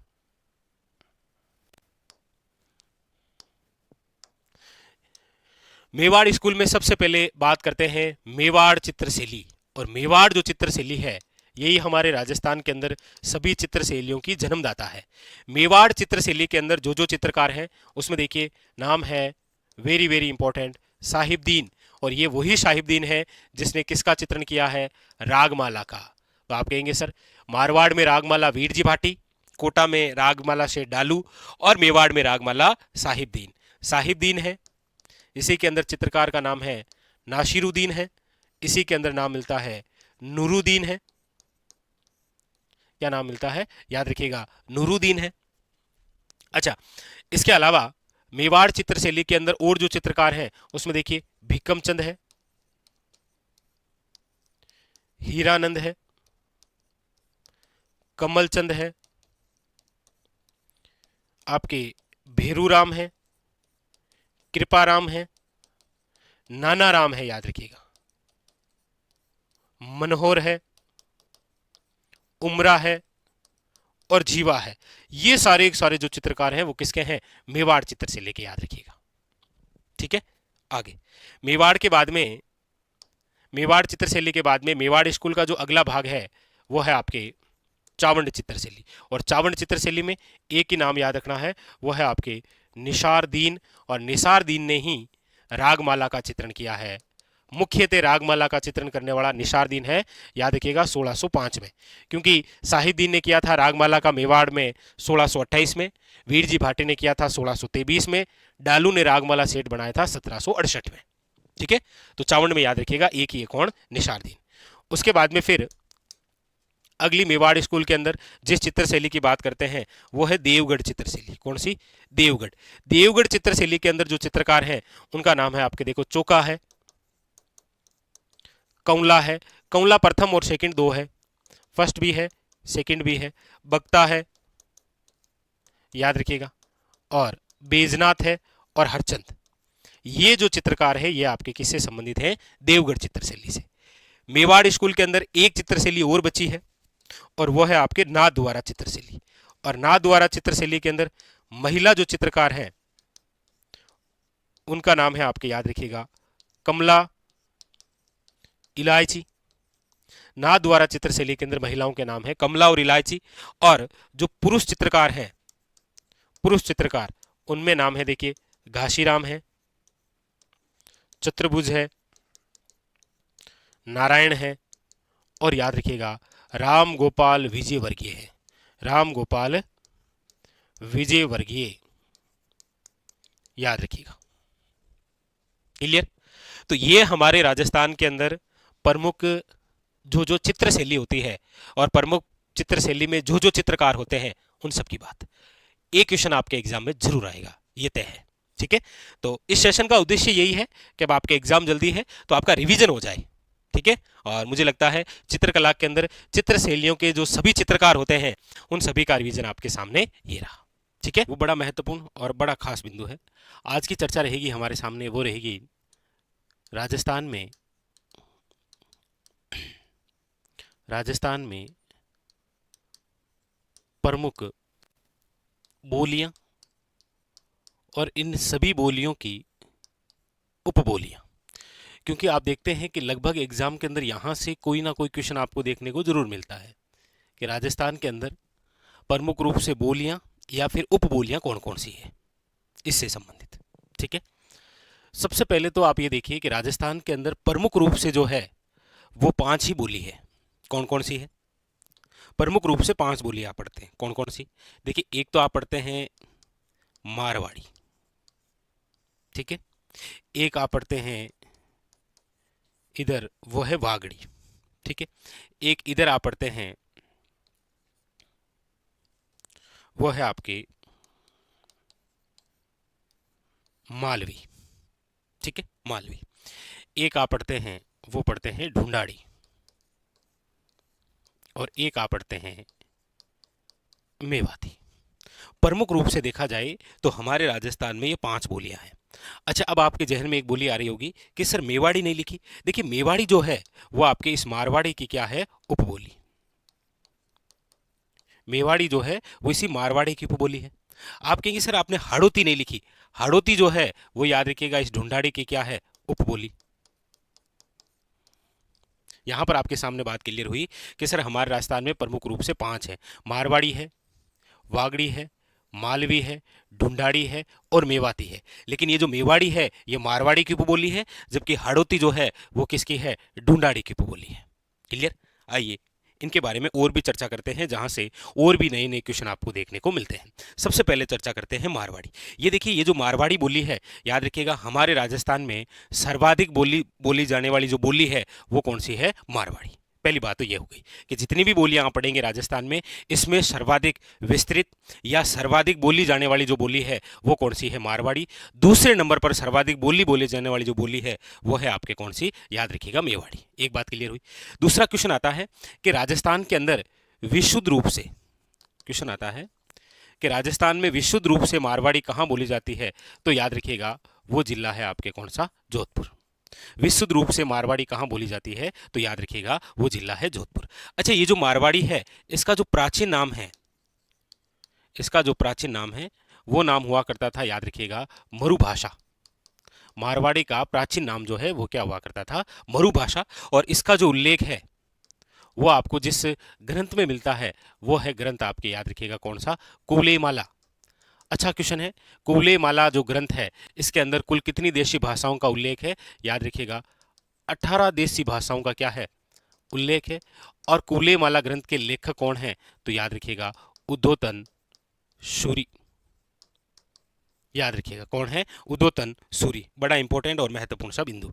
अब ये जो मारवाड़ी है, ये मारवाड़ी बोली कहाँ बोली जाती है? तो आप कहेंगे सर मारवाड़ क्षेत्र में। कहाँ पर है? मारवाड़ क्षेत्र में। मारवाड़ क्षेत्र कौन कौन सा है? तो आप कहेंगे सर जोधपुर है, बीकानेर है, जैसलमेर है, बाड़मेर है, नागौर है, पाली है, जालोर है। ये जो पूरा एरिया है ये आपके है क्या? मारवाड़। ठीक है। अब देखिए चर्चा हम करते हैं कि मारवाड़ी की जो उपबोलियां हैं वो कौन कौन सी है? मारवाड़ी की उपबोलियां, क्योंकि क्वेश्चन आता है कि निम्न में से कौन सी बोली जो है वो मारवाड़ी की उपबोली नहीं है। इसमें देखिए नंबर 1 में लिख रहा हूं वो है आपके ढड की बोली या ढाड की बोली, एक ही बात है। ये जो ढड की बोली है ये आपके कहाँ पर बोली जाती है? तो आप कहेंगे सर ये बोली जाती है जैसलमेर और बाड़मेर क्षेत्र में। और ये किसकी उपबोली है? तो याद रखिएगा मारवाड़ी की। ठीक है, वेरी वेरी इंपॉर्टेंट, याद रखिएगा। एग्जाम के अंदर आता है कई बार कि निम्न में से ढड की जो बोली है वो किसकी उपबोली है? मारवाड़ी की। और कहाँ बोली जाती है? तो याद रखिएगा जैसलमेर और बाड़मेर के अंदर। ठीक है। नंबर 2 इसकी जो उपबोली है वो है आपके, याद रखिएगा, गोडवाड़ी। कौन सी है? गोडवाड़ी। ये जो गोडवाड़ी बोली है ये बोली जाती है आपके, एक तो याद रखिएगा बाली पाली क्षेत्र में, और एक याद रखिएगा आहोर जालोर में। बाली पाली और आहोर जालोर के अंदर कौन सी बोली है? याद रखिएगा गोडवाड़ी, जो कि किसकी उपबोली है? याद रखिएगा मारवाड़ी की। ठीक है। उसके बाद में नंबर 3 है आपके देवड़ावाटी। और ये जो देवड़ावाटी बोली है ये कौन से क्षेत्र में बोली जाती है? तो याद रखिएगा सिरोही के अंदर। और ये भी किसकी बोली है? मारवाड़ी की। तो ढड की है, गोडवाड़ी है, और याद रखिएगा देवड़ावाटी। उसके बाद में फिर आप कहेंगे सर मारवाड़ी की ही बोली है कौन सी? मेवाड़ी बोली। और ये जो मेवाड़ी बोली है ये आपकी बोली जाती है कौन से क्षेत्र में? मेवाड़ क्षेत्र में। और मेवाड़ क्षेत्र का मतलब हो गया उदयपुर, चित्तौड़गढ़, राजसमंद और याद रखिएगा भीलवाड़ा। ठीक है। उसके बाद में फिर अगली जो बोली है वह है, याद रखिएगा, खेराड़ी बोली। कौन सी है? याद रखिएगा खेराड़ी बोली भी किसकी उपबोली है? मारवाड़ी की उपबोली है। Very very important. और ये कहां पर बोली जाती है? तो जहाजपुर व खेराड़ क्षेत्र में। याद रखिएगा, वेरी वेरी इंपॉर्टेंट। खेराड़ी बोली जहाजपुर क्षेत्र और कौन से में? खेराड़ क्षेत्र के अंदर बोली जाती है। वेरी वेरी इंपॉर्टेंट, याद रखिएगा। ठीक है। ये जो खेराड़ी बोली है याद रखिएगा ये मेवाड़ी, ढूंढाड़ी और हाड़ौती की उपबोली है। कौन सी बोली? याद रखिएगा खेराड़ी बोली। क्लियर। इसके बाद में फिर है आपके सामने वो है थली बोली। थली बोली, ये जो थली बोली है ये बोली जाती है थली क्षेत्र में। कौन से क्षेत्र में? थली क्षेत्र में। अच्छा, थली क्षेत्र का मतलब हो गया, देखिए इसमें आ जाएगा नागौर, इसमें आ जाएगा हल्का सा बीकानेर भी, और इसमें आ जाएगा चूरू। ये जो एरिया है ये थली क्षेत्र में है, और यहाँ पर जो बोली है वो कौन सी है? थली बोली। अच्छा, इसी की एक उपबोली है आपके नागौर क्षेत्र में बोली जाती है कौन सी? नागौरी। बीकानेर क्षेत्र में कौन सी बोली जाती है? याद रखिएगा बीकानेरी। और मोस्ट इंपॉर्टेंट बात याद रखिएगा, आप जो पढ़ते हैं शेखावटी बोली वो निम्न में से किसकी उपबोली है? याद रखिएगा मारवाड़ी की। शेखावटी जो बोली है निम्न में से किसकी उपबोली है? याद रखिएगा मारवाड़ी की उपबोली है। कौन सी? शेखावटी बोली। और शेखावटी बोली शेखावटी क्षेत्र में, शिक्कर, चूरू और झुंझुनू। ये बात हो गई आपकी किसकी? याद रखिएगा मारवाड़ी। मारवाड़ी सर्वाधिक बोली जाने वाली है, विशुद्ध रूप से जोधपुर में है। इसका प्राचीन नाम मरुभाषा, जिसका उल्लेख कुवलयमाला। इसकी जो बोलियां हैं ढडगी है, गोडवाड़ी है, देवड़ावाटी है, मेवाड़ी है, खेराड़ी है, थली है, नागौरी है, बीकानेरी है और याद रखिएगा शेखावटी। क्लियर बात हुई? कौन सी? मारवाड़ी। अब इसके बाद में अगली जो बोली हम पढ़ लेते हैं यहीं पर, वो है आपके वेरी वेरी इंपॉर्टेंट। अच्छा इधर से ले लें क्या, मेवाती ले लेते हैं। देखो ये मेवाती जो बोली है ये कौन से क्षेत्र में बोली जाती है, तो आप कहेंगे सर मेवात क्षेत्र में। मेवात क्षेत्र का मतलब 33 जिलों के अकॉर्डिंग हुआ करता था अलवर और भरतपुर। अब इसमें देखो अलवर आता है, अब इसमें खेरतल तीजारा आता है, अब इसके अंदर डीग आता है। ठीक है, याद रखेंगे। और ये जो मेवाती बोली है इसके अंदर जो उपदेश दिए हैं वो याद रखिएगा आपके किसने दिए हैं, तो एक तो संत लालदास जी, याद रखिएगा संत चरणदास जी, और चरणदास जी की दोनों शिष्याओं ने भी इसी में उपदेश दिए हैं। क्या क्या नाम है, याद रखिएगा दयाबाई, और एक का नाम है याद रखिएगा सहजोबाई। दयाबाई और सहजोबाई। अच्छा मेवाती जो बोली है इसकी जो उपबोलियां हैं उसमें आप याद रखेंगे, एक तो राठी आपको दिखाई देती है, वेरी वेरी इंपॉर्टेंट, याद रखिएगा। अक्सर पूछा जाता है इस प्रकार से। एक इसमें आपको दिखाई देती है वो है मेहटा। अच्छा ये जो मेवाती क्षेत्र है ये कौन सा है, तो आप कहेंगे सर हरियाणा के साथ, यानी राजस्थान का ऐसा भूभाग जो हरियाणा के साथ सीमा लगाता है, वहां पर जो बोली आपको देखने को मिलती है वो कौन सी है आपके, याद रखिएगा मेवाती बोली। ठीक है, तो मेवाती बोली में राठी, मेहटा और एक कठेर, याद रखिएगा। कठेर इसकी उपबोली है, मेहटा इसकी उपबोली है और राठी इसकी उपबोली है। राठी राहट क्षेत्र में बोली जाती है, यानी कि हरियाणा सीमावर्ती क्षेत्र, यानी राजस्थान का उत्तर और पूर्वी क्षेत्र। ठीक है, ये हो गई आपके कौन सी, मेवाती बोली। आप कहेंगे सर मेवाती में उपदेश जिस प्रकार संत लालदास जी चरणदास जी का है, वैसे मारवाड़ी के अंदर याद रखिएगा जाम्बू जी। मारवाड़ी में जाम्बू जी का याद रखिएगा, इधर मेवाड़ी के अंदर याद रखिएगा कुंभा की जो रचनाएं हैं वो इस मेवाड़ी। कुंभा की रचनाओं में कौन सी का प्रयोग किया गया है, याद रखिएगा मेवाड़ी का प्रयोग किया गया है। क्लियर, ये दो बातें हुई, आगे बढ़ जाएं। यानी कि मारवाड़ी और मेवाती हो गई कंप्लीट। आगे अब हम चर्चा करते हैं, वो कर लेते हैं यहां से, क्योंकि यहां पर जो बोली है वो है आपके कौन सी, याद रखिएगा वागड़ी। ये लीजिए कौन सी बोली है, वागड़ी बोली। देखिए वागड़ी बोली की हम चर्चा करते हैं। सबसे पहले तो ये जिस क्षेत्र में बोली जाती है वो है वागड़ क्षेत्र। वागड़ क्षेत्र का मतलब हो गया आपके डूंगरपुर और याद रखिएगा बांसवाड़ा। अच्छा मैप के अंदर लोकेशन आप सब जानते हैं कि ये तो है बांसवाड़ा और ये है डूंगरपुर, यानी कि कौन सा एरिया हो जाएगा, याद रखिएगा बहुत इंपॉर्टेंट क्वेश्चन है ये। राज्य का दक्षिण पश्चिमी भाग है ये, कौन सा है, राजस्थान के दक्षिण पश्चिमी भाग। यहाँ बांसवाड़ा है, यहाँ डूंगरपुर है, तो इधर वाला एरिया है दक्षिण आपके पश्चिमी। और ये किसके साथ सीमा लगाता है, तो गुजरात के साथ। तो इस पर प्रभाव किसका दिखाई देगा, आप कहेंगे सर गुजराती का।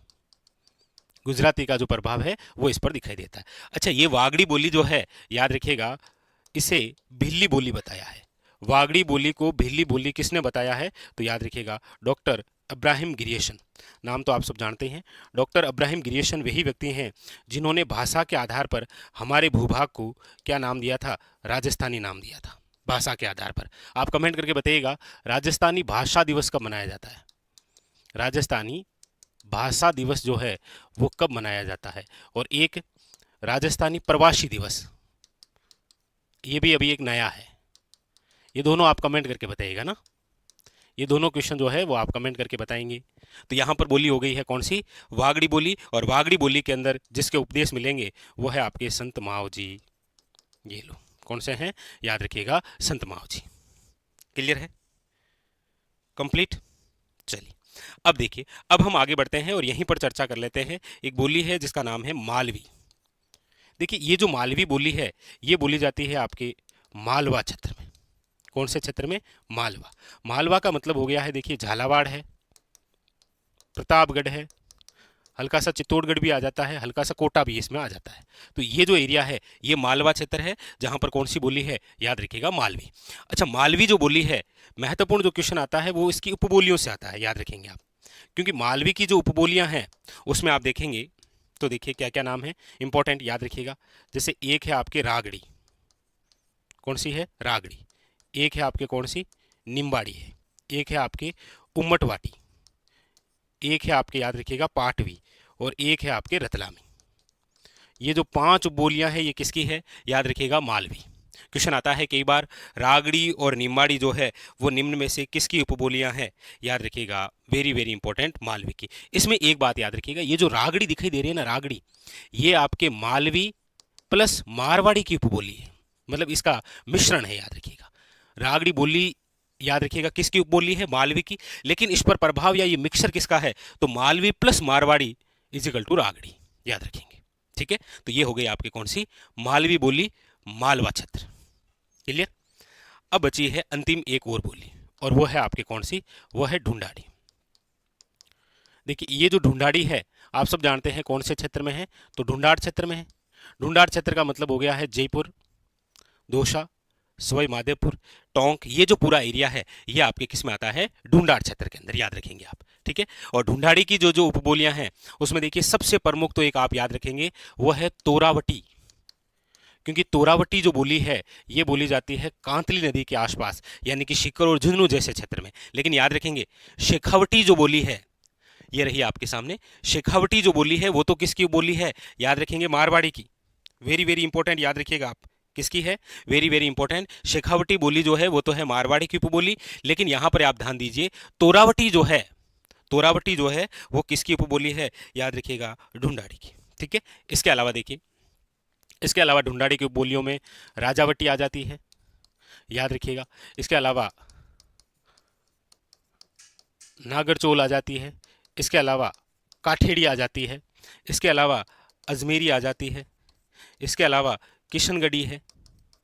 यानी कि ये जो बोली है आपके सामने कौन कौन सी, देखो, तोरावटी है, राजावटी है, काठेड़ी है, अजमेरी है, किशनगढ़ी है, ये सारी सारी जो है। अच्छा, एक 84 और भी है ना, ये जो 84 है, ये जो उपबोलियां हैं ये किसकी है, याद रखिएगा आप, वेरी वेरी इंपॉर्टेंट, ढूंढाड़ी की। राजावटी, नागरचोल, काठेड़ी, अजमेरी, किशनगढ़ी, चौरासी और कौन सी, यानी 84 और कौन सी, तोरावटी, ये सारी सारी किसकी है, ढूंढाड़ी की। और इसका प्रयोग जो है वो संत दादू ने किया है, याद रखिएगा, इंपॉर्टेंट। क्लियर। तो हमारे राजस्थान में प्रमुख रूप से 5 कौन कौन सी थी, मारवाड़ी, वागड़ी, मालवी, मेवाती और आपके कौन सी, ढूंढाड़ी। अच्छा, एक ढूंढाड़ी की उपबोली जो है वो ये रह गई, वो है हाड़ौती। कौन सी है, याद रखिएगा, हाड़ौती। और हाड़ौती का प्रयोग जो है वो किया है सूर्यमल मिश्रण ने अपनी रचनाओं में, याद रखिएगा। ठीक है, ये आपके हाड़ौती भी किसकी बोली है, ढूंढाड़ी की। अब 3 नाम आपको स्पेशल बता रहा हूं, देखो। एक तो हमने पढ़ा है वागड़ी, जो कि राजस्थान के दक्षिण पश्चिमी क्षेत्र में ये रही। एक है बांगड़ी, ये जो बांगड़ी बोली है ये बोली जाती है, याद रखिएगा, श्री गंगानगर और हनुमानगढ़ में, अक्सर क्वेश्चन आता है। एक बोली है, याद रखिएगा, अहिरवाटी। ये जो अहिरवाटी बोली है ये बोली जाती है आपके कोटपुतली क्षेत्र से लेकर बहरोड तक, बहरोड तक अहिरवाटी बोली। इसे आप हिरवाल भी कहते हैं, याद रखिएगा, हिरवाल, अहिरवाटी बोली। एक है आपके, याद रखिएगा, धावड़ी। धावड़ी जो बोली है ये बोली जाती है कहां पर, उदयपुर के अंदर। और एक याद रखिएगा जगरोती, जो कि है आपके करौली में। ये 4 स्पेशल नाम जरूर याद रखिए, जगरोती करौली, धावड़ी उदयपुर, अहिरवाटी कोटपुतली से बहरोड, और बांगड़ी याद रखिएगा आपके गंगानगर और हनुमानगढ़। जबकि ये वागड़ी है वो बांगड़ी है। ठीक है। राजस्थान में जल संसाधन, आप अक्सर देखते हैं एग्जामिनर जो है वो आपसे कई बार इस बिंदु से रिलेटेड जो है वो क्वेश्चन पूछता है। राजस्थान में जल संसाधन, और ऑब्लिक करके लिख लीजिएगा प्रमुख तालाब, और उन तालाबों की चर्चा करेंगे जहां से रिलेटेड एग्जामिनर ने कई बार क्वेश्चन पूछ रखा है। ठीक है, राजस्थान में प्रमुख तालाब। लीजिए, सबसे पहले चर्चा करते हैं हाड़ौती क्षेत्र से संबंधित। हाड़ौती क्षेत्र के अंदर यदि मैं चर्चा करूं सबसे पहले, तो वो जिला है आपके कौन सा, 12। और 12 जिले में जिस तालाब से रिलेटेड क्वेश्चन पूछा गया है वो है आपके, याद रखिएगा, लेवा तालाब। क्वेश्चन आता है निम्न में से लेवा तालाब जो है वो आपके कौन से जिले में है, याद रखिएगा, 12 में। 12 के बाद में चर्चा करते हैं आपके, वो है कोटा।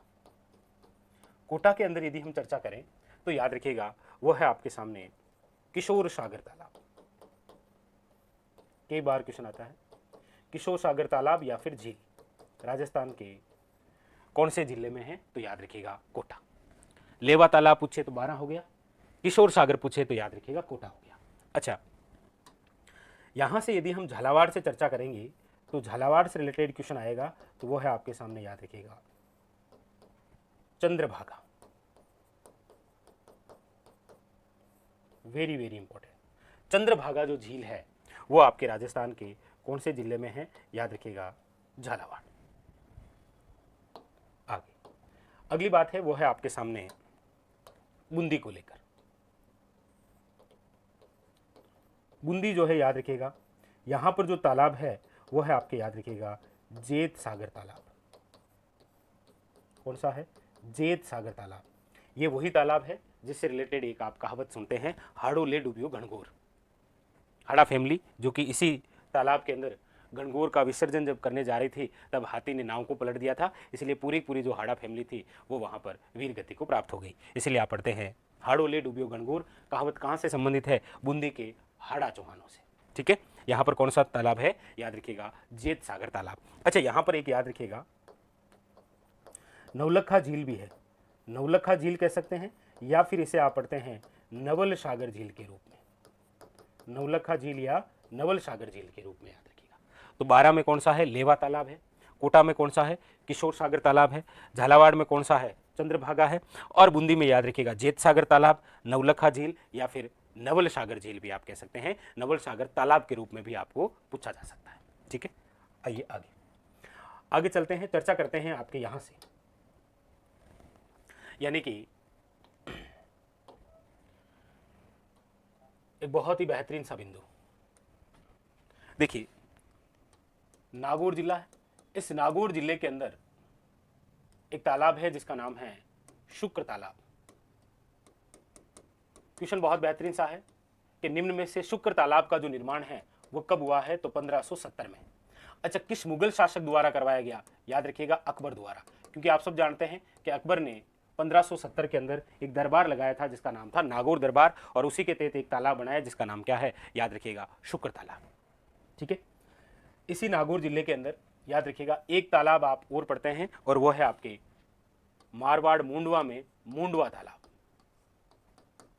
एक बार एग्जाम ने पूछ रखा है निम्न में से मुंडवा तालाब कहां पर है? नागौर में। तो सबसे ज्यादा जो क्वेश्चन है वो शुक्र तालाब से रिलेटेड जरूर आया, याद रखिएगा। शुक्र तालाब आपके कहां पर है? नागौर के अंदर। ठीक है, याद रखिएगा किस मुगल शासक द्वारा है? अकबर द्वारा। कब है? तो 1570 नागौर दरबार लगाया था, उस अवसर पर आप जरूर याद रखिएगा। ठीक है, एक आपसे पूछा जाता है बहुजीरो तालाब। बहुजीरो तालाब कहां पर है? तो याद रखिएगा बहुजीरो जो तालाब है वो है आपके जोधपुर में। अच्छा, बहुजीरो जो तालाब है इसका निर्माण किसने करवाया है? ये भी क्वेश्चन पूछ रखा है। तो आप कहेंगे सर बहुजीरा जो तालाब है इसका निर्माण जो है वो मालदेव की जो रानी है जिसका नाम है स्वरूप दे, इसके द्वारा करवाया गया। याद रखिएगा, वेरी वेरी इंपॉर्टेंट। बहुजीरो तालाब तो जोधपुर में है, जबकि याद रखिएगा बाईरो तालाब,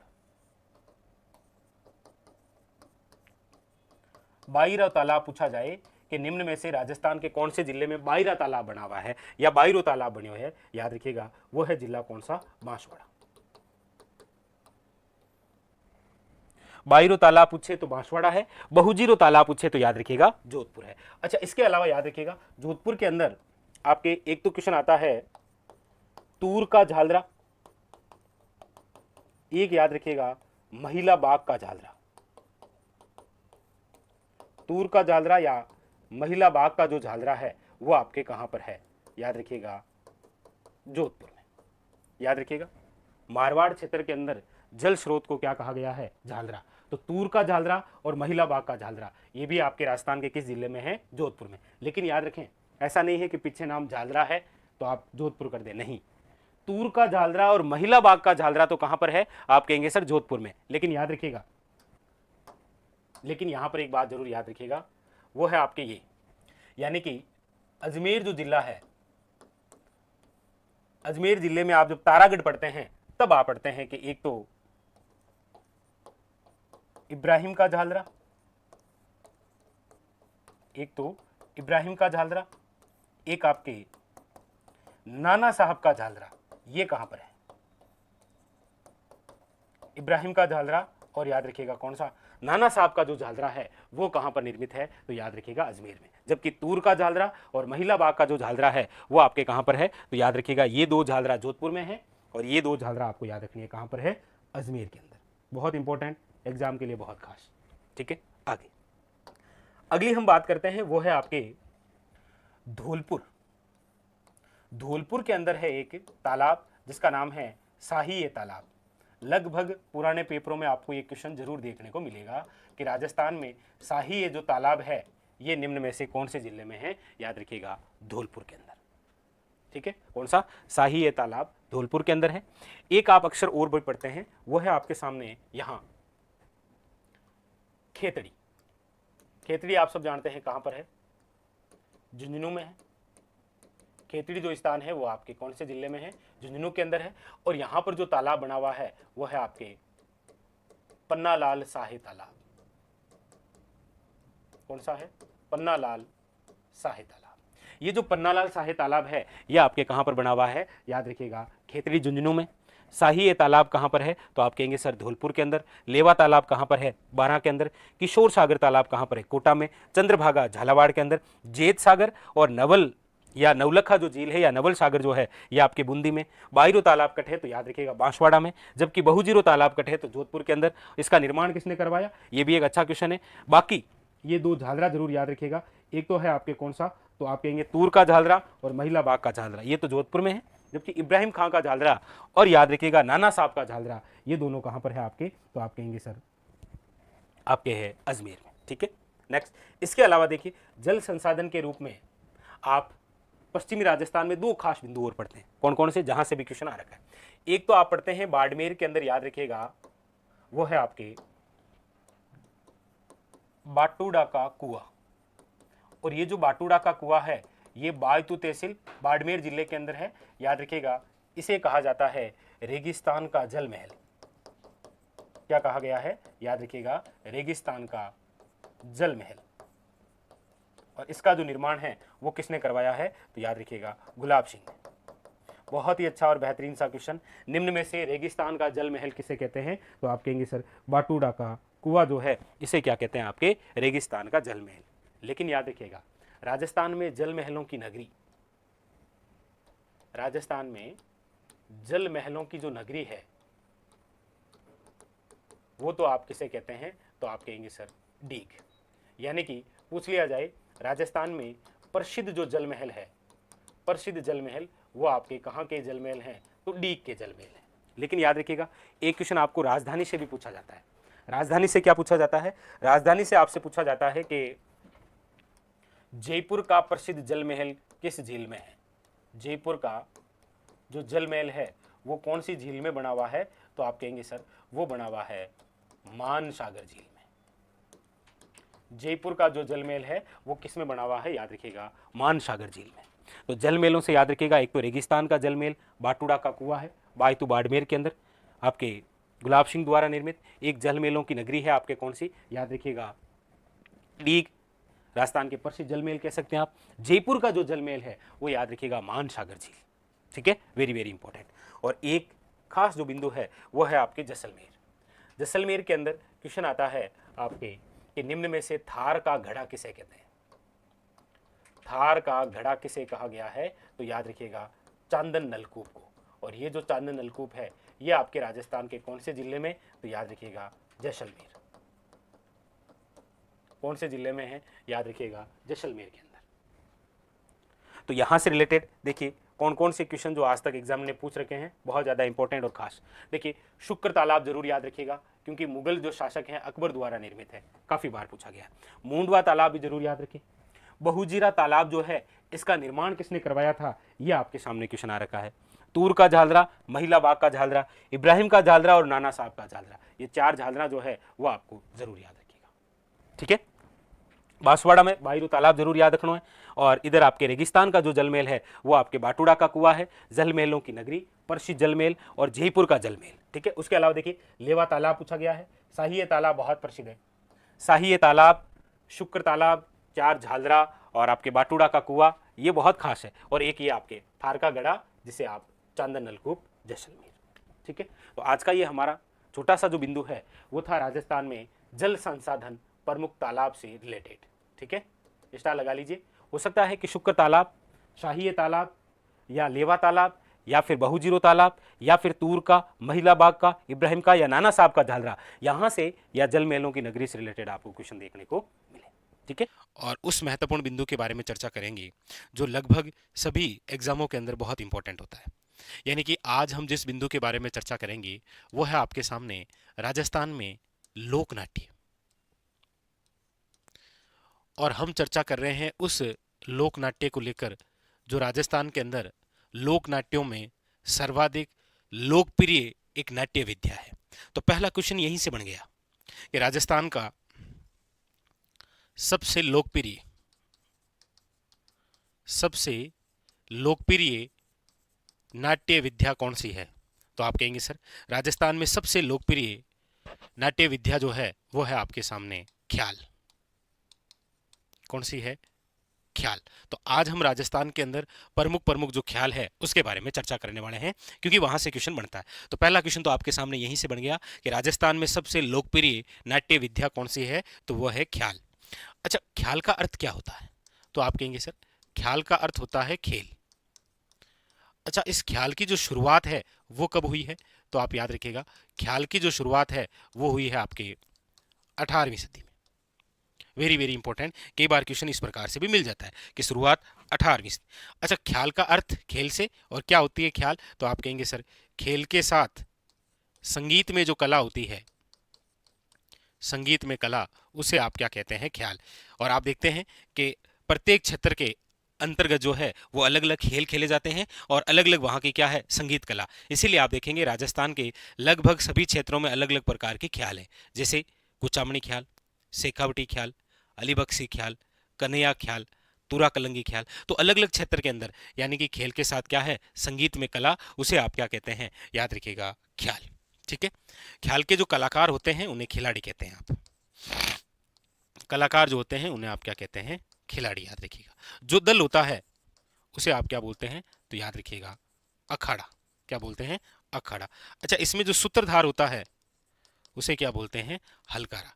कई बार क्या होता है कि यहाँ से भी क्वेश्चन आ जाता है कि खिलाड़ी, अखाड़ा और हलकारा जो है ये निम्न में से किससे संबंधित है? तो याद रखेंगे आप ख्याल से।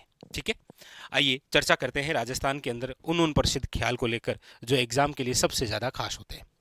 सबसे पहले चर्चा करते हैं यहां से,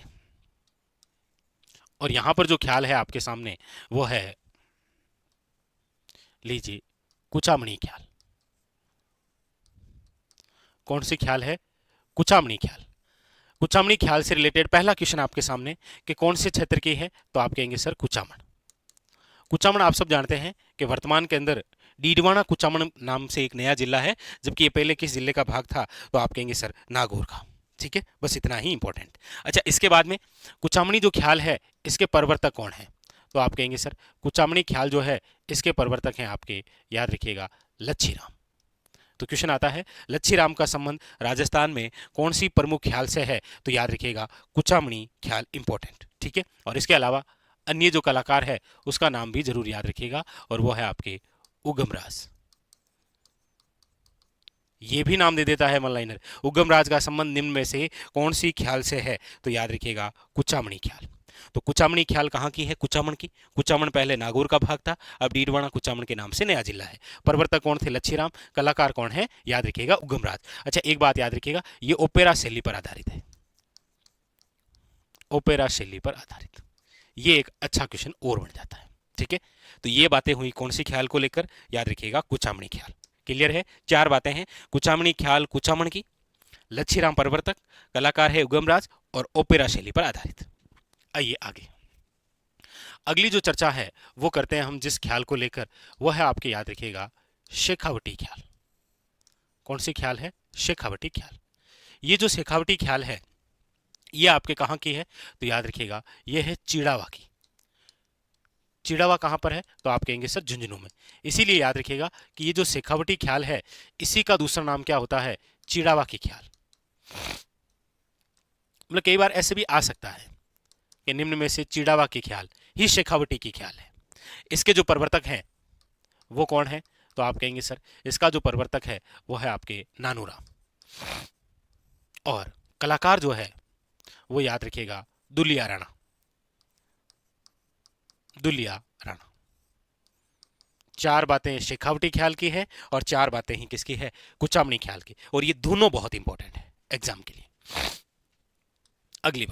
अगली बात जो हम करते हैं वो करते हैं आपके यहां से, यानी कि अब वर्तमान के अंदर तो हो गया है आपके क्या, खेरतल तिजारा, यानी कि चर्चा कर रहे हैं हम, वो है आपके अली बख्शी ख्याल।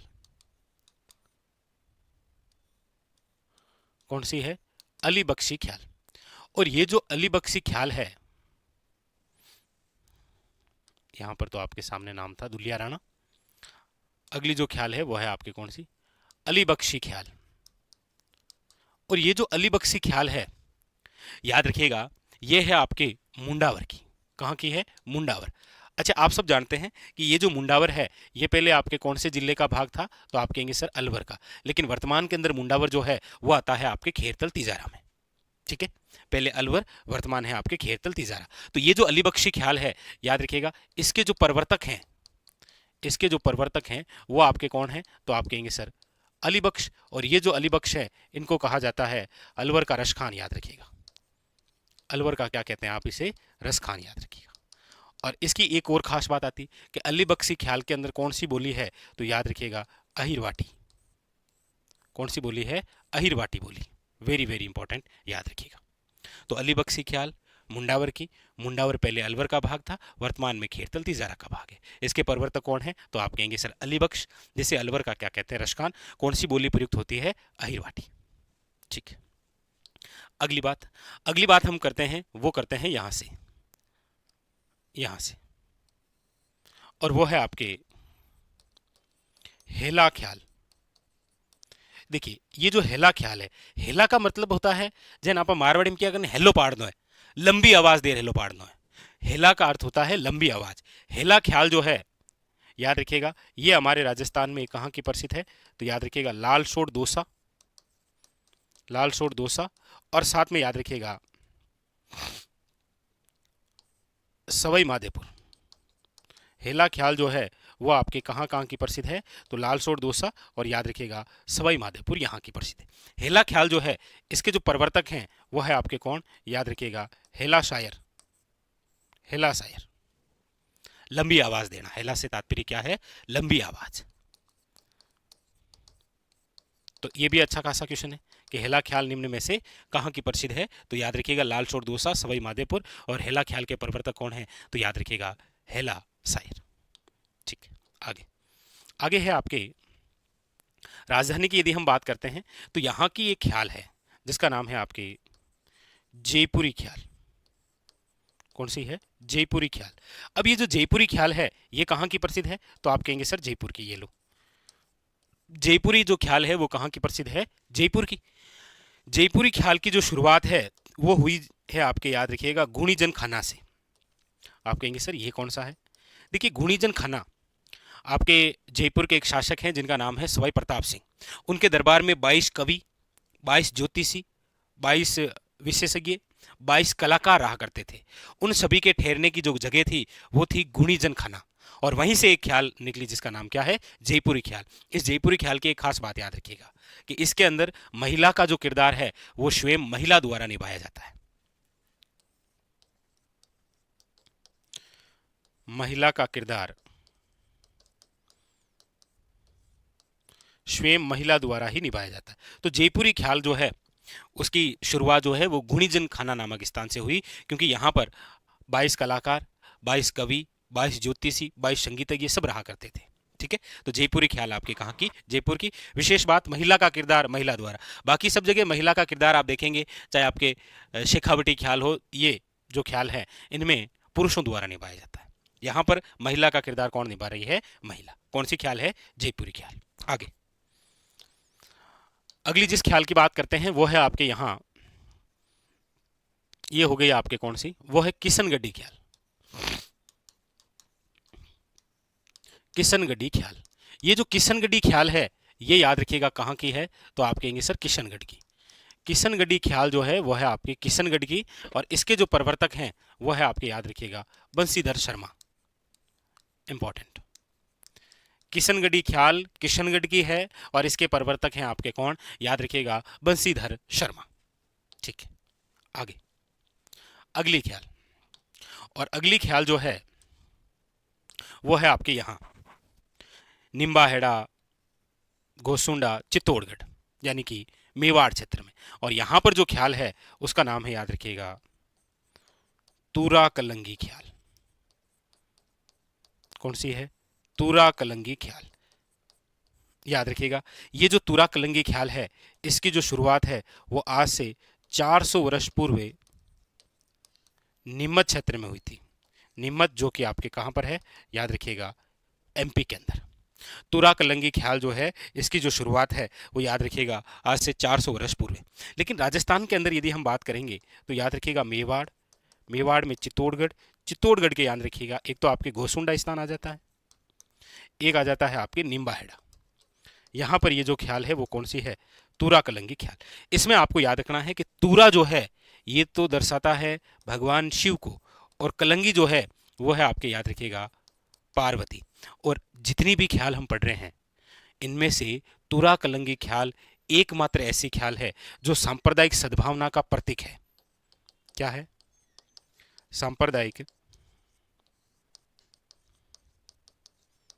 सांप्रदायिक सद्भावना का प्रतीक जो ख्याल है वो कौन सी है?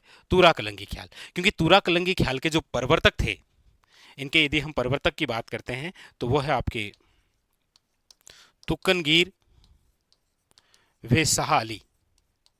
तो शाह अली हो गया आपके कौन सा? मुस्लिम कलाकार, और तुक्कनगीर हो गया आपके कौन सा? हिंदू कलाकार। तो हिंदू व मुस्लिम दोनों कलाकार मिलकर जिस ख्याल को करते हैं वो है आपके कौन सी? तूरा कलंगी ख्याल। अच्छा, किसी एग्जाम में पूछा भी गया था तूरा कलंगी ख्याल जो है इसके कलाकार कौन है? तो देखिए, जय दयाल सोनी, हामिद बेग और चेतराम। ये जो है ये आपके कौन सी ख्याल से संबंधित है? याद रखिएगा, एग्जाम के अंदर काफी सारा और अच्छा क्वेश्चन बनता है आपके तूरा कलंगी ख्याल। कौन सी है? वेरी वेरी इंपॉर्टेंट, याद रखिएगा, तूरा कलंगी ख्याल। तो तूरा कलंगी ख्याल में याद रखिएगा, तूरा का मतलब तो है शिव, कलंगी का मतलब क्या है? पार्वती। सांप्रदायिक सद्भावना का प्रतीक है। क्यों है सांप्रदायिक सद्भावना का प्रतीक? वो इसीलिए है क्योंकि इसे हिंदू और मुस्लिम दोनों कलाकार जो है वो क्या है? मिलकर करते हैं। याद रखिएगा, वेरी वेरी इंपॉर्टेंट। ठीक है, आगे इसके अलावा अगली जिस ख्याल की हम बात करते हैं वो देखिए, एक ख्याल है जिसका नाम है कन्हैया ख्याल। कौन सी है? कन्हैया ख्याल। ये जो कन्हैया ख्याल है ये आपके पूर्वी राजस्थान, कहाँ की है? याद रखिएगा, पूर्वी राजस्थान की है, जिसका नाम क्या है? कन्हैया ख्याल। इस ख्याल को याद रखिएगा मीणा, माली और गुज्जर समाज के लोग मिलकर करते हैं। याद रखिएगा, मीणा, माली और गुज्जर पूर्वी राजस्थान के अंदर है और ये दिन में आयोजित होती है। और खास बात क्या है इसकी? इसके अंदर रामायण और महाभारत पर आधारित ख्याल है। कौन सी? राजस्थान के अंदर कन्हैया ख्याल। कौन सी? कन्हैया ख्याल। अब एक क्वेश्चन आपके लिए है, आप बताइएगा कमेंट करके कि हमारे राजस्थान में ढप्पाली जो ख्याल है वो कहाँ की है? राजस्थान में ढप्पाली ख्याल जो है वो कहाँ की है? ठीक है, तो ये आज का जो हमारा बिंदु था ये था आपके राजस्थान के अंदर लोकनाट्य में सबसे लोकप्रिय नाट्य विद्या कौन सी? ख्याल के बारे में। ख्याल में देखिए, नंबर 1 कुचामणी ख्याल, नंबर 2 हमने पढ़ी शेखावटी ख्याल, 3 आपके अलीबक्स, नंबर 4 हैला ख्याल, नंबर 5 आपके जयपुरी ख्याल, नंबर 6 किशनगढ़ी ख्याल, नंबर 7 तूरा कलंगी ख्याल, नंबर 8 कन्हैया ख्याल और फिर नंबर 9 ढप्पाली ख्याल। आपके लिए आपको कमेंट करके बताना है कि राजस्थान में ढप्पाली ख्याल जो है वो कहाँ की प्रसिद्ध है। तो आज आपके सामने ये जो बिंदु था ये था आपके राजस्थान के लोकनाट्य में ख्याल नामक जो लोकनाट्य है उससे संबंधित। स्टार लगा दीजिए क्योंकि एग्जाम के अंदर क्वेश्चन देखने को मिल जाएगा आपको। ठीक है, तो आज के इस छोटे से सेशन में जो ख्याल बिंदु होता है, जो एक राजस्थान में सबसे लोकप्रिय ख्याल है, ये कंप्लीट हो गया। मिलते हैं इसी प्रकार एक और सेशन के साथ, तब तक के लिए धन्यवाद।